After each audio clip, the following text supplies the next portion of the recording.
LiDAR o Light Detection and Ranging. Makakagawa ng 3D model ng isang lugar.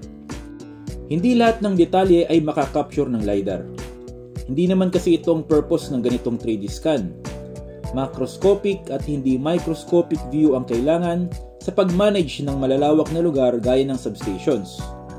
At masyado ng mahal pag naging mas detalyado pa.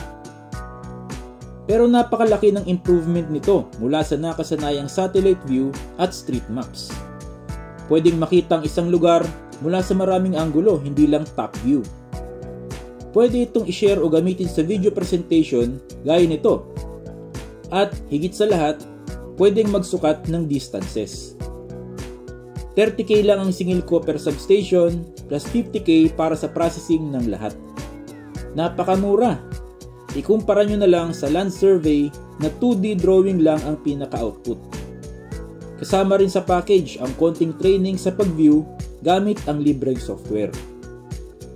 Kung nakita nyo ang maaaring maitutulong ng LiDAR sa inyong co-op, kontakin nyo lang ako.